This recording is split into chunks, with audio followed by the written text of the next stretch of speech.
Hello नमस्कार दोस्तों, स्वागत है आप सभी लोगों का सीडीपीजी वाला पे। मेरा नाम है योगेश लहानकर, आपका हिस्ट्री का टीचर। अभी हाल फिलहाल में बहुत सारे बच्चों ने मुझसे ये सवाल पूछा था कि सर हम सीईटी पीजी HUQP09 यानी हिस्ट्री विषय में देना चाहते हैं। उम्दा से उम्दा यूनिवर्सिटी से हम लोग हमारा पीजी कंप्लीट करना चाहते हैं ताकि हमारा भविष्य जो है उज्जवल हो पाए। लेकिन शुरुआत कहाँ से करें, कौन सी बुक लिस्ट रहेगी, कौन से बुक्स हम पढ़ें, किसको हमें अवॉइड करना चाहिए, इसके बारे में हमें ठीक से गाइडेंस नहीं मिल पा रही। तो ऐसे में मैंने सोचा क्यों ना एक सेशन लाया जाए जहां पे मैं इकट्ठा एक ही सेशन में लगभग 10 से 15 मिनट के भीतर आपको पूरी की पूरी एक बुक लिस्ट दे दूं, जिससे कि आप सीईटी पीजी में हिस्ट्री विषय में अच्छे से अच्छे मार्क्स ला सकें। तो welcome to this session in which I am going to discuss complete book list to S CET PG history. By the way, let me also apprise you about this particular batch, Samarth 2.0. Samarth 2.0 2026 का ये batch है. We are targeting CUET PG 2026 in the subject of history. अब इस particular batch में जो 5 आपके module हैं जो CUET PG में अक्सर पूछे जाते हैं, इन 5 मॉड्यूल्स के बारे में चर्चा की जाएगी. इन डेप्थ क्लासेस लिए जाएंगे, इसके notes, descriptive notes and class PPTs, इसके अलावा डेली प्रैक्टिस प्रॉब्लम्स भी आपको मुहैया करवाई दी जाएगी.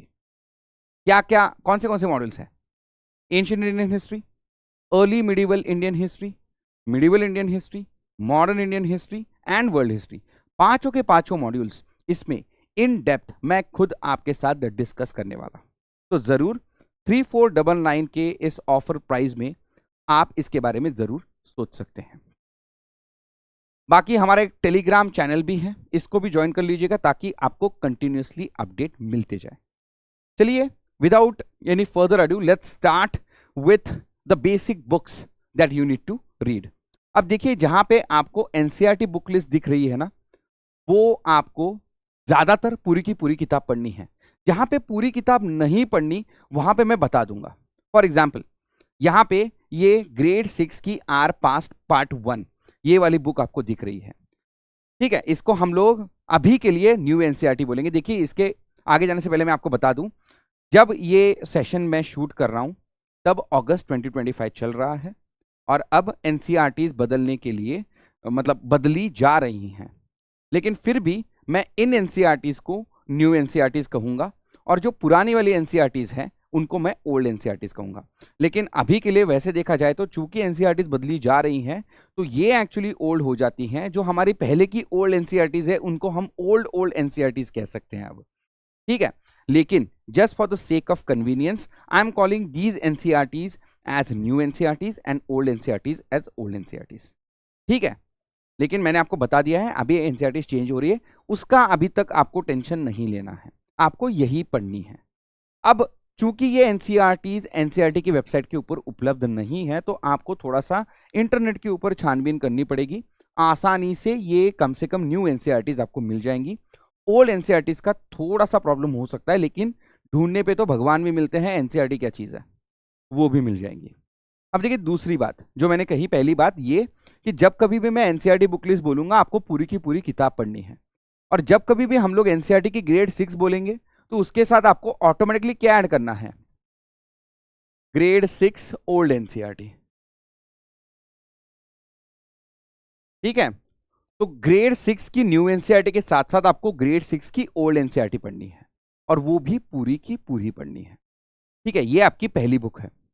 ज्यादा देर नहीं लगेगी इसको पढ़ने के लिए. ये बुक पढ़ने के लिए 1 दिन, वो बुक पढ़ने के लिए 1 दिन लगेगा आपको मैक्स. 6वीं कक्षा की एनसीईआरटी पढ़ने के लिए समय ही कितना लगेगा, है ना. आगे बढ़ते हैं. Next book is your grade 7. Grade 7 ये न्यू वाली है, पूरी की पूरी पढ़नी है. ग्रेड 7 ओल्ड वाली जो है वो भी पूरी की पूरी पढ़नी है. ग्रेड 6 वाली जो है ये वाली एंशिएंट इंडियन हिस्ट्री के ऊपर है. ग्रेड 7 वाली मिडिवल इंडियन हिस्ट्री के ऊपर है. ये दोनों की दोनों आपको पूरी की पूरी पढ़नी है. आगे बढ़ते हैं. ग्रेड 8.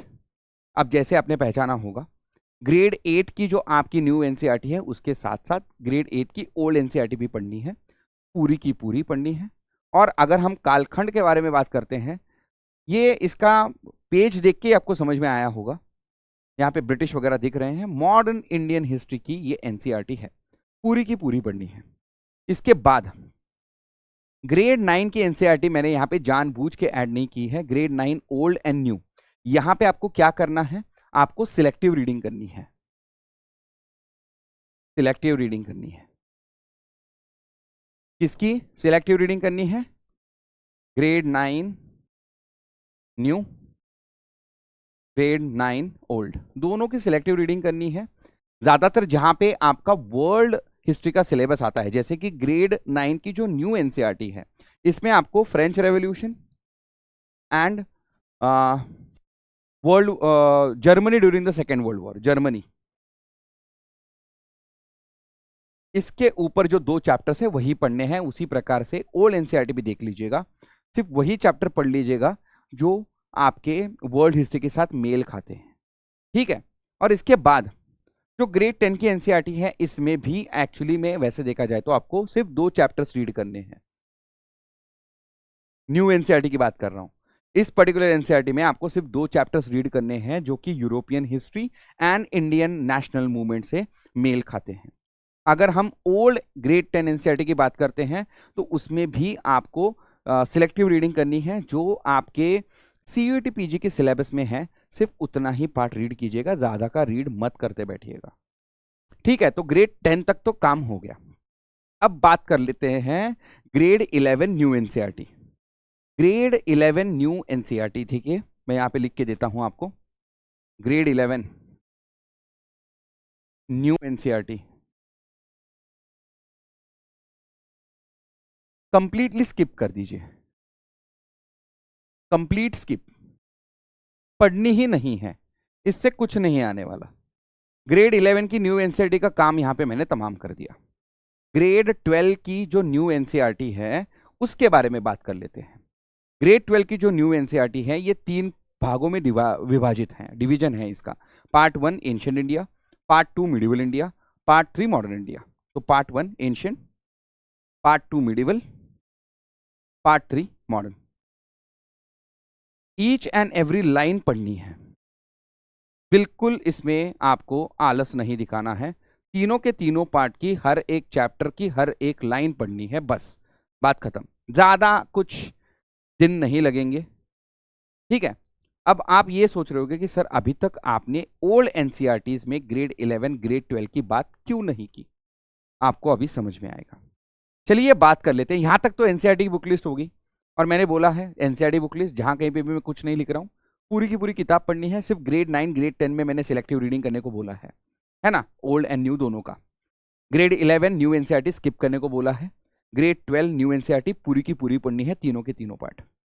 अब बात कर लेते हैं रेफरेंस बुक्स के बारे में, लेकिन उसके पहले, रेफरेंस बुक्स के पहले, ये एक इंपॉर्टेंट एनसीईआरटी जो है जिसको मुझे बताना है, ये भी आपको पूरी की पूरी पढ़नी है। An introduction to Indian art part 1। ये किस विषय की है? ये हिस्ट्री की नहीं है, ये फाइन आर्ट्स की है। और ये जो है आपको कंप्लीट रीड करनी है पार्ट 1, क्योंकि इसमें ancient and medieval art and architecture के ऊपर बहुत ही उम्दा जानकारी दी है। इससे डायरेक्ट क्वेश्चन आते हैं, ना बल्कि सीईटी पीजी में, यूजीसी नेट में, स्टेट पीसीएस में, यूपीएससी में, हर जगह पे यहां से क्वेश्चन आते हैं। और इसी का एक बड़ा भाई है an introduction to Indian art part 2, जो कि फाइन आर्ट्स की ग्रेड 12 की एनसीईआरटी है, जो आप या तो पढ़ सकते हैं या फिर आपको पढ़ने में आलस आ रहा है तो इसका कोई समरी पढ़ लीजिए, कोई प्रॉब्लम नहीं। डायरेक्टली क्वेश्चन इसमें से आते हैं, ऐसा नहीं कि नहीं आते। सीयूटी पीजी में अभी 2025 के अटेम्प्ट में जो पेंटिंग के ऊपर क्वेश्चन आया था वो इसी एनसीईआरटी से आया था, लेकिन इसका जो पढ़ने के लिए जो समय लगेगा और इससे जो आपको हासिल होगा वो बहुत, इसका रेशियो बहुत ही ख़राब है। तो ऐसे में अगर आपको चाहिए तो आप इसकी समरी रीड कर सकते हैं, इंटरनेट पे फ्रीली अवेलेबल होगी। अगर नहीं आपको, अगर आपको पूरी पढ़नी है, वेल एंड गुड, पूरी पढ़ लीजिए, ठीक है। और इसके बाद फिर आते हैं हम लोग रेफरेंस बुक्स के ऊपर। मैंने आपसे बोला था ग्रेड 11 की ओल्ड एनसीईआरटी का क्या हुआ, ये रही आपकी ग्रेड 11 की ओल्ड एनसीईआरटी। ग्रेड 11 की ओल्ड एनसीईआरटी, ग्रेड 12 की ओल्ड एनसीईआरटी, ये सारी की सारी आज रेफरेंस बुक के तहत आपके लिए अवेलेबल है। ये एज एनसीईआरटी आपको अवेलेबल नहीं है। ये बन जाती है आपकी base for ancient Indian history. ये किताब बन जाती है। आर एस शर्मा द्वारा लिखित इंडियाज एंशियंट पास्ट, ये आपकी एंशियंट इंडियन हिस्ट्री की बेस बुक बन जाएगी। क्या बन जाएगी? बेस बुक बन जाएगी।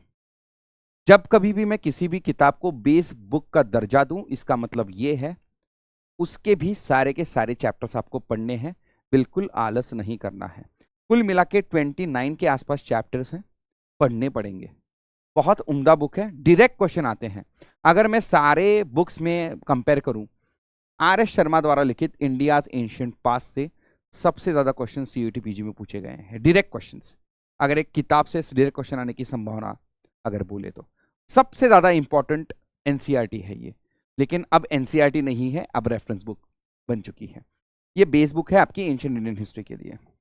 इसके अलावा डी एन झा द्वारा लिखित ancient India in historical outline, इसको आप करसरी रीड कर सकते हैं। करसरी रीड,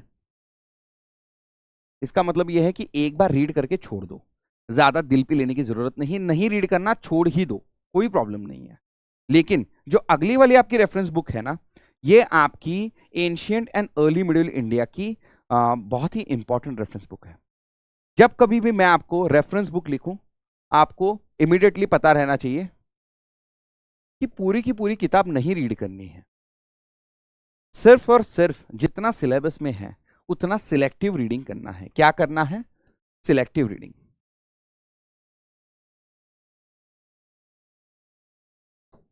तो आपकी आर एस शर्मा द्वारा लिखित India's ancient past base book है, पूरी की पूरी किताब पढ़नी है। 29 चैप्टर है, पूरे पढ़ो। डीएन झा करसरी रीड के लिए दिया है, नहीं पढ़ना है मत पढ़ो, पढ़ लिया बहुत अच्छा। Ancient and early middle India की जो हिस्ट्री है उपिंदर सिंह द्वारा लिखित पियरसन पब्लिकेशन की, ये आपकी रेफरेंस बुक है। आपको सिलेक्टिव रीडिंग करनी है। Please remember selective reading. पूरी की पूरी किताब पढ़ने बैठ जाओगे कभी खत्म नहीं होगी। एग्जाम हो जाएगा, किताब रीड करके शायद खत्म ना हो। खैर, अगला एक बुक जो मैं बताना चाहता हूं, ये कोई रेफरेंस बुक नहीं है, ये हैं आपके notes. Notes for competitive examination. समझ लीजिएगा, पूनम दलाल दहिया द्वारा लिखित मैग्रॉ पब्लिकेशन का एंशियंट एंड मिडिवल इंडिया, ये बुक आपको एंशियंट के लिए भी यूज करना है, मिडिवल के लिए भी यूज करना है, लेकिन ये रेफरेंस बुक की श्रेणी में नहीं आता, ये नोट्स हैं। ठीक है, तो ये आप किसके लिए यूज करेंगे? ये आप यूज करेंगे quick facts and figures and tables, इसके लिए यूज करेंगे आप। ये रेफरेंस बुक नहीं मानी जा सकती, ये यूपीएससी के लिए बनाए गए नोट्स हैं। ठीक है, तो क्विक फैक्ट्स, फिगर्स, टेबल्स, इन जैसी चीजों के लिए आप इनका इस्तेमाल कर सकते हैं। ठीक है, आगे बढ़ते हैं। मिडिवल इंडियन हिस्ट्री की जो किताबें हैं, स्पेशली रेफरेंस बुक, इनके बारे में बात कर लेते हैं। ये रही आपकी बेस बुक, ये बेस है सतीश चंद्रा द्वारा लिखित हिस्ट्री ऑफ मिडिवल इंडिया। ये आपकी मिडिवल इंडियन हिस्ट्री की क्या बन गई? आपकी बेस बन गई। जैसे ही मैंने बेस बोल दिया, इसका मतलब ये है पूरी की पूरी किताब आपको रीड करनी पड़ेगी। भले ही थोड़ी ये हो जाए, खिंच जाए टाइम रीड करते करते, पूरा का पूरा रीड करना पड़ेगा। और यही किताब क्यों? क्योंकि इनकी जो रेफरेंस बुक्स है ना, वो एक्चुअली सतीश चंद्रा ने ही लिखी है। और ये जो दो रेफरेंस बुक मैं आपको बताने जा रहा हूं, ये इसी पर्टिकुलर टेक्स्ट बुक का, जो कि एक्चुअली में देखा जाए तो ग्रेड 11 की ओल्ड एनसीईआरटी हुआ करती थी। तो ग्रेड 11 की पहली ओल्ड एनसीईआरटी थी ancient India by R S Sharma, and grade 11 की जो दूसरी एनसीईआरटी हुआ करती थी वो थी सतीश चंद्रा द्वारा लिखित मिडिवल इंडिया, जिसका नाम बदल के अब हिस्ट्री ऑफ मिडिवल इंडिया कर दिया गया है। ये बेस बुक बन गई। सतीश चंद्रा द्वारा लिखित जो दूसरे दो वॉल्यूम है, medieval India volume 1 part 1, medieval India part 2, ये आपकी क्या हो गई? ये हो गई आपकी रेफरेंस बुक। जैसे ही मैं रेफरेंस बुक बोलता हूं, आपको पता है क्या करना है? सिलेक्टिव रीडिंग करनी है। सिलेक्टिव रीडिंग है ना, और यही इसी के साथ भी करना है। तो ये जो मिडिवल इंडिया पार्ट 1 है, ये है आपका दिल्ली सल्तनत का, ये भी क्या है? आपका रेफरेंस बुक है। रेफरेंस बुक है, सिलेक्टिव रीडिंग करनी है।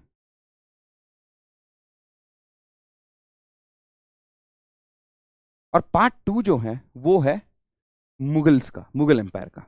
तो पार्ट 2 भी रेफरेंस बुक है, इसकी भी सिलेक्टिव रीडिंग करनी है। सिर्फ उतना ही रीड करें जितना आपको एग्जामिनेशन के लिए इंपॉर्टेंट है। आपको सिलेबस लेके बैठना पड़ेगा। ज्यादातर जहां पे बहुत ज्यादा पॉलिटिकल हिस्ट्री दी है ना इन दोनों बुक्स में, आपको वो उसको निग्लेक्ट करना है। ठीक है, एक बार पढ़ लो और बाद में निग्लेक्ट कर लो, क्योंकि ज्यादातर सवाल आपको सोशियो कल्चरल हिस्ट्री से आएंगे। ठीक है, पॉलिटिकल हिस्ट्री पढ़ने को इसलिए बोला है क्योंकि जो आपके क्रोनोलॉजी के सवाल आते हैं वो पॉलिटिकल हिस्ट्री से आते हैं, तो वो भी आपके लिए इंपॉर्टेंट है, लेकिन ज्यादातर क्रोनोलॉजी के लिए है। ठीक है, चलिए आगे बढ़ते हैं। मॉडर्न इंडियन हिस्ट्री के बारे में बात कर लेते हैं। आपका बेस बुक आपके सामने है, ग्रेड 12 की ओल्ड एनसीईआरटी है, बिपिन चंद्रा द्वारा लिखित मॉडर्न इंडिया, जिसका नाम बदल के अब हिस्ट्री ऑफ मॉडर्न इंडिया कर दिया गया है। ओरिएंट ब्लैक स्वॉन का पब्लिकेशन है, ये आपका बेस बुक है, बेस है आपका ये मॉडर्न इंडियन हिस्ट्री के लिए। मतलब इसका ये हो गया कि सारे की सारी किताब आपको पढ़नी पड़ेगी, कुछ स्किप नहीं करना है।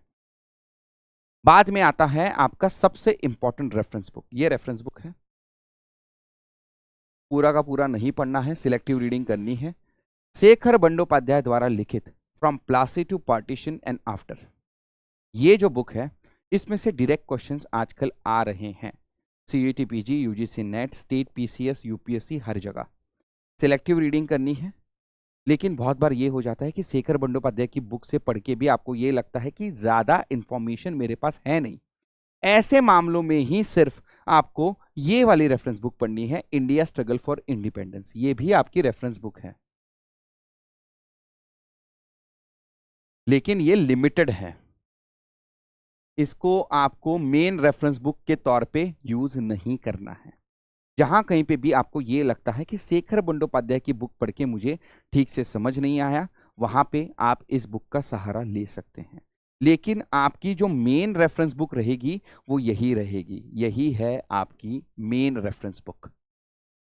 ठीक है, इसका सिलेक्टिव रीडिंग करें और इसका एक्सट्रीमली सिलेक्टिव रीडिंग करें, जहां पे आपको ये लगता है कि शेखर बंडोपाध्याय से या तो मुझे समझ नहीं आया, वहां पे इंफॉर्मेशन कम है या ऐसा कुछ।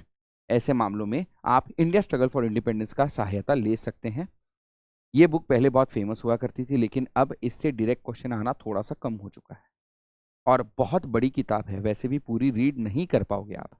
ठीक है, आगे लास्टली फिर से एक बार, ये रेफरेंस बुक नहीं है, स्पेक्ट्रम की राजीव अहिर सर द्वारा लिखित a brief history of modern India. ये क्या है? नोट्स हैं, किन्होंने बनाए हैं? राजीव अहिर सर ने बनाए हैं। किसके लिए बनाए? यूपीएससी प्रिपरेशन के लिए बनाए थे। ये नोट्स किसके हैं? ये नोट्स इस पर्टिकुलर किताब के हैं, इंडिया स्ट्रगल फॉर इंडिपेंडेंस। इस किताब के नोट्स हैं ये किताब a brief history of modern India. ज्यादातर जो आपको इस किताब में मिलेगा वो इंडिया स्ट्रगल फॉर इंडिपेंडेंस इस किताब के नोट्स के फॉर्मेट में मिलेगा। ये भी आप किसके लिए यूज करोगे? फैक्ट्स, फिगर्स एंड टेबल्स, इसके लिए यूज करना है।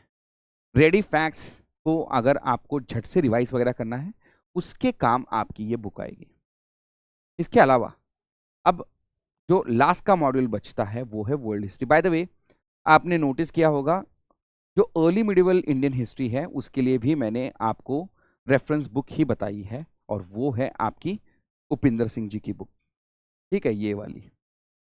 इसके अलावा आपको अर्ली मिडिवल इंडिया के लिए मेरे जो लेक्चर्स हैं वो काम आएंगे, इतना ज़्यादा इंपॉर्टेंट मॉड्यूल है ही नहीं, तो बिल्कुल चिंता मत कीजिएगा।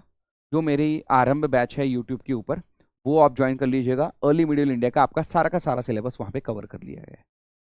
ठीक है, समर्थ में तो बहुत ही ज़्यादा डिटेल में करते हैं हम, जैसे मैंने बोला था, वहाँ पे भी हमारा ये एक एक्स्ट्रा मॉड्यूल है अर्ली मिडिवल इंडिया का। अब यहाँ तक तो हमने मॉडर्न इंडियन हिस्ट्री तक के सोर्सेज देख लिए। इसके बाद बात कर लेते हैं आपके वर्ल्ड हिस्ट्री के बारे में। वर्ल्ड हिस्ट्री का भी same early medieval Indian history की तरह है, ज़्यादा टेंशन लेने की ज़रूरत नहीं। ये सारे का सारा सिलेबस मैं अपने दोनों बैचेस में, आरंभ बैच में जो यूट्यूब पे है और अपनी समर्थ बैच जहाँ पे मैं बहुत ज़्यादा डिटेल में करता हूँ सिलेबस डिस्कशन, वहाँ पे दोनों तरफ सिखाए जाएंगे। लेकिन अगर फिर भी आपको थोड़ा बहुत ज़्यादा जानना है तो नॉर्मन लो द्वारा लिखित ये है book mastering modern world history, ये आप यूज जरूर कर सकते हैं, लेकिन इसमें भी आपको क्या ज्यादातर ये करना पड़ेगा, world war 1 and world war 2। इसके अलावा इसमें ज्यादा कुछ है नहीं। ठीक है, जो दूसरा वर्ल्ड हिस्ट्री का सिलेबस है वो आपको ग्रेड 9 एंड ग्रेड 10 की ही ओल्ड एंड न्यू एनसीईआरटी में मिलेगा, बाकी मेरे लेक्चर्स में मिलेगा। चिंता मत कीजिएगा, टेंशन मत लीजिएगा। तो इसी के साथ हम इस सेशन के एंड पे पहुंच चुके हैं। फिर से एक बार आपको याद दिला दूं, summer 2.0 for CUET PG 2026 has already been launched in July of 2025. We are covering each and every module, so you should definitely give it a thought at the price of 3499, right? तो इसके साथ ये session खत्म होता है। आप जरूर बताइएगा कि आपको मेरी बताई हुई बुक लिस्ट कैसे लगी और अब आपका यहां से आगे प्लान कैसा रहेगा, जरूर कमेंट में मुझे बताइएगा। बहुत बहुत धन्यवाद। Thank you.